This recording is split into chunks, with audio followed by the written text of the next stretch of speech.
Hey guys, welcome to Cricket Fanatics Magazine. This is our daily news show. It's basically this is an opportunity for me to just talk about some of the main topics that I've seen or a particular news article that I saw that really moved me or really affected me in some sort of way. And then I bring it over here and have a chat with you guys to kind of find out what you guys think about it. So obviously I was looking through the news feeds and checking, you know, what really interests us. Now, there hasn't been too many things that really have been breaking in South African cricket. We know that from the previous video, we had the whole match fixing debacle resurfacing again after Tamisile Kele's comments and CSA coming out as well. We had Vaughan van Jaarsveld coming out as well, defending himself. So without further ado, let's get into today's topic because I thought this is something that I really feel very strongly about because I feel like it is something that I also felt very hard done by when it actually took place. So, Geoffrey Toyana had an interview with Rapport where he spoke about how he felt about when he didn't get the Proteas position initially. So the article came out a couple of days ago, and basically what he said is, it made me feel cold, if I have to be honest, but that's life. I was favored for the job as a Proteas head coach, and 5-6 months later, I was unemployed. My time with the Lions was done after 6 years there. My next step was the Proteas position, or just to move up or step forward, but I didn't get the post, as Nzanzi said. It was 5 months of where I was just stayed at home and went for interviews. I went for interviews with the Knights, the Warriors for the role as head coach, but I didn't get it. I felt as if no one wanted me, and I didn't know what I did wrong. I am a hard-working coach, and I am passionate about what I do. Now that is a statement that I agree with 100%, because I remember when that story broke initially.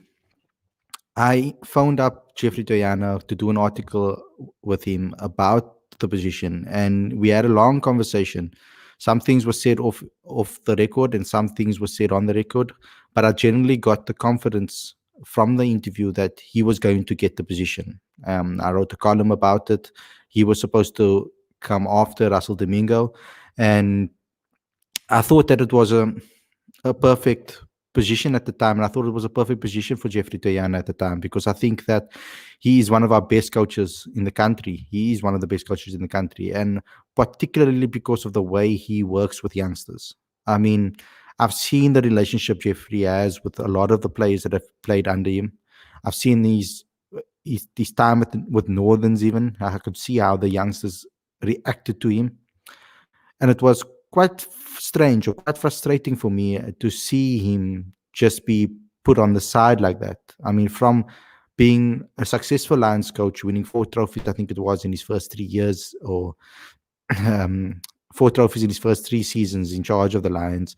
I thought that, I mean, he's proving himself at domestic level. He's showing that he has the capability to be able to perform at with the team that he had. A lot of players came through under his watch, like Quinn Lecoq, Kagiso Rabada, and so many others came through under him. We had Alvaro Peterson, who we interviewed recently, and he spoke about Geoff Toyana and this, what made Geoffrey Toyana special. You can see that video, obviously, in our playlist below, if you can go to our Legends with Ravi tab. So Jeff was one of the, like I said, one of the top coaches in the country, and to see him become just an assistant coach at MSL and just become an assistant coach at various places and only getting recently the Northern's position, it was frustrating and quite hurtful, I think, for him, and I think it would have been for a lot of people out there. You can see at the bottom of the screen what he said. I felt as if no one wanted me, and I didn't know what I did wrong. And I don't think anybody knew what he did wrong. It's quite interesting because at that particular time, South Africa was in a it was a perfect time for Geoffrey to take over with the experience that was in the squad. We can see how currently South Africa is struggling, and we can see that because of how many experienced players have left, South Africa is kind of in that position at the moment where we need to rebuild again. So Geoffrey Toyana actually went on to say a few more quotes, and I'll just read them to you now. Um, he said, "I also played for the Titans and felt I've also played for the Titans and felt better when I was appointed as an assistant coach after Mark Boucher went to the Proteas. It felt as if someone wanted me again," Toyana said. He also gave huge praise to CSA acting CEO of Jock Fall, who, according to Toyana, gave him heaps of support after offering him the role at Northern, saying, "I am especially thankful to Fall, who always supported me, who always believed in me." Now, I'm going to speak about it again because, I mean, I can only speak about my interaction with Geoffrey over the years. And he's been phenomenal with me as a journalist. He's always been open to speak to me, and he's always been open to allow me to speak to his players. I'll never forget actually the day that he was Northern's coach and Northern's were in Boland, and I was looking to interview Dale Steyn. Now, at that particular time, I had to drive obviously from Cape Town all the way to Boland Park, which is quite a lengthy drive. Okay, if you're from Joburg, you might might see you might differ with me on that because everything seems far with you in Cape Town. Long for us is 30 minutes, 45 minutes. I mean, in Joburg, that's on a regular day in traffic for them. But so I got to the ground and I wanted to try my luck and try to interview some of the players. As I thought that it would be a perfect opportunity because obviously Northerns was playing a one-day game against Boland, and at the end of the game, I normally would do my interviews with some of the players if I can get hold of them. But as I got there, the groundsman confirmed that the game was cancelled. Now, I hadn't seen the updates, obviously, because I was driving on the way there. I didn't get to know what the updates was. So it was always a risk for me to go all the way there. And the game was cancelled because of a very, very wet outfield. It wasn't raining. It was quite sunny, but they couldn't get the water off the field, the excess water off the field, so that they can continue playing. And I gave Geoffrey Toyana a call, and I spoke to him, and I said, "Yo, Jeff, I'm here at the moment, and like I really came all the way here to do some interviews, and I heard that the game's cancelled." So he said, "You'll come up to the changing room." So I came up to the changing room. He had a chat with me. He's like, "Who do I want to speak to?" And I said, "No, if it's possible, if they're still here, I would like to speak to Dale Steyn because I mean, it's obviously he's making his comeback at the moment." And he said, "No, sure, no thing." He said, "Come into the changing room with me." And he called Dale over, and I spoke to Dale, and Dale's like, "No, sure, it's fine. You can have a chat with him." And I had one of the best interviews I've ever had with Dale Steyn. He was very open, very easy with me, and it was quite a nice, lengthy chat that we had. That video is also on the channel. You can go have a look at that in our exclusive interview section. So Geoffrey's always been accommodating with everybody, not only with players, but with young journalists also like myself that came through the system. He also helped us, and he's always open to have a chat with you about certain things and give you an opportunity to be able to do the best job that you can possibly do. So I think he has been quite hard done by, but that's just my observation of the whole situation. I think that he does deserve a better position in South African cricket. Yes, he's Titans assistant coach at the moment, and I think he's going to play a massive role over there, especially with the young talent that they have, like Tayan Khalim and the new signings that they've made with Tando Ntini, etc. He's going to be an integral part of that Titans dressing room. So I hope to see Geoffrey obviously prosper in the future and obviously get everything that he deserves in this life. We've got Ampreet over here again asking us a question. Please do some show about quota system in South Africa. This is the most irritating thing happening in South African cricket now. Ampreet, this is a very controversial topic that we do have a podcast that we've done on this particular topic, transformation in cricket. There's a whole podcast on this. It's something that we need to get into, and yes, we will do something soon. Anpreet, let me know what you think about Geoffrey Toyana as well, if you have anything to say about that. Zubair says, how much do you attribute this to race? Because let's be honest, the bias and racism still exists at all our top level sports. Now, this is something that is a very important topic that we need to talk about. And Ampreet, this actually goes into why we need to have these conversations. You can't talk about South African cricket without talking about transformation and the quota system. The politics are one in one. And I know there's a lot of people out there that want to talk about maybe eliminating the quota system. But I think the only way we're going, from my from my point of view, I think the only way we're going to im- improve the cricket in South Africa is by implementing the quota system smartly at grassroots level and right through the system. And it's something that needs to happen so that we can produce more players of color in this in the country and for the national side. I wouldn't say that this particular appointment of a year or him not getting the position was fully because of race. And I'm just taking an observation. Otis Gibson got the position after that. I know it was an international player, an international coach that came in. But I think there was from their perspective, I think their reasoning behind it back then was by why they picked Otis was because of our bowling attack was our strength at the time. The idea was because he was with England as a bowling coach, he understood their systems and how they were thinking going into the World Cup as well. So he brought some of those things over to South Africa. You could hear in his press conferences and the things that he did in training that he was trying to implement this positive brand of cricket.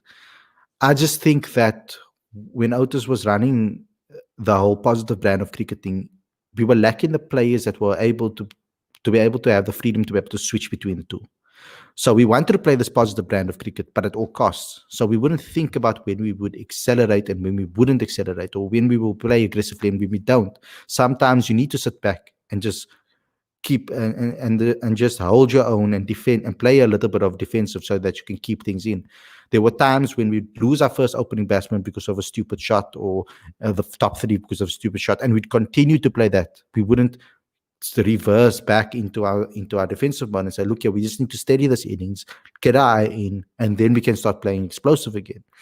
So I just think the implementation of playing that positive brand of cricket is tricky, because when Owen Morgan came down here for the series, he spoke to the media, and that's what stood out to me is his comments that he made. He said that we want to play a fast, exciting, we want to play quick, fast, exciting brand of cricket, positive cricket, but smart cricket. And smart was the key word for me. That was ultimately the key word for me, because I think that's what England have been able to do successfully. They were able to control the innings and control when they're going to be explosive and when they're not going to be explosive. Obviously, cricket is a mental game. I mean, if you're going to face Mitchell Starc that is putting the ball on the spot consistent for entire over, you can't just go out there slogging.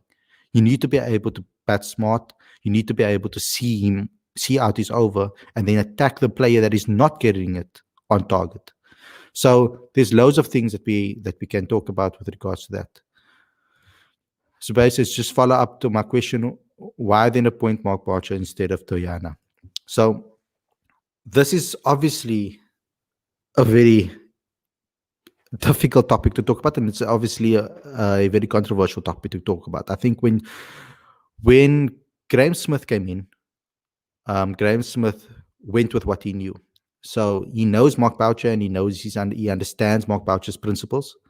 Once again, this is not the views of Cricket Fanatics magazine. This is my views on my own. So I'm obviously going to be giving my opinion when I'm talking about this. I think that CSA or that Graham Smith and Jock Fall were thinking about the fact that we lack a lot of experience. We lack a lot of international experience in the squad. With all the likes of Faf leaving, with Abid leaving, with Vernon leaving, Dale Steyn leaving, Choipi Tumini, so many players leaving, we were lacking that test experience to be able to teach the young guys that are coming, or the inexperienced guys that are coming through the system. So that test experience needed to come from somewhere else. And that's why Jacques Kallis, Charles Langeveld, that international experience had to come from somewhere else. And obviously, the likes of Mark Boucher. Enoch was the coach. And I think at the time that he was appointed as interim coach, it was between him, Boucher, and Ashwell Prince. Now, if you're going to look at a resume and you're going to pick a particular coach in the country, you're going to look at trophies. And Enoch Nkwe won a lot of trophies in his first season at the Lions, including the Mzansi Super League trophy with the Josie Stars. He played a very attacking brand of cricket, and he played a brand of cricket that was really exciting. To give him a first assignment of going to the subcontinent when a lot of South Africa's players are struggling to play spin against some of the best, probably one of the best spinners of all time, to get that young side to go play against Spin on those tracks that they obviously designed those things. And obviously to do that is quite tricky. So I mean, to go to the subcontinent in your first test is almost, you were asking him to you were basically preparing for him to fail. So I think at the moment, currently we have the two best coaches. I would have personally maybe switched it around and kept Enoch in the main position and kept Mark Boucher as assistant coach. Maybe made Mark Boucher the assistant coach.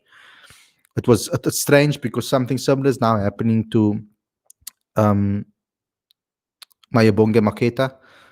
He was assistant coach at the Proteas under Gibson, and he was the Warriors coach as well. He shared a trophy as well in his first season, and now all of a sudden, gone, nowhere to be seen. And it's quite strange because he's a very good coach with youngsters, but there is an 19 position up for grabs. I wonder if maybe someone like Maketa will maybe take that position. So let's see what happens with regards to that. So my comments on Geoffrey Toyana, I think he's a brilliant coach, a brilliant human being. He's an amazing mentor for so many players. There's a nice article where he talks about where Ngama did an interview with him, talking about being black in South African cricket. And Preet, that will answer a lot of your questions. So go to our website, cricketfanaticsmag.com, and go to our featured section and look for that particular article. It will explain a lot to you about what some players and some people in this country have to face on a day-to-day basis. So please go over there and have a look at that. That's all I have on Geoffrey Toyana. I want to just end off by saying you guys need to go to our website and type in www.cricketfanaticsmag.com/monthly magazine to download our latest issue. We have some amazing articles in there about leadership in this country, and not only about captaincy, but about leadership in general. So go have a look at that particular article and go look at our latest issue. Don't forget to subscribe to this channel, like this video, so that we can obviously increase the subscriber base and help us reach that 1,000 subscriber mark, guys, because it will open up so many more doors for us once we hit that. So get your friends and your family to subscribe to the channel. Comment in the comment section below. Share this with everybody that you know. Click the notification bell for future videos. And I will see you again very, very soon. I'm going to be doing this daily, so let's see what news breaks within the next few days and what we can talk about tomorrow. Thanks, guys.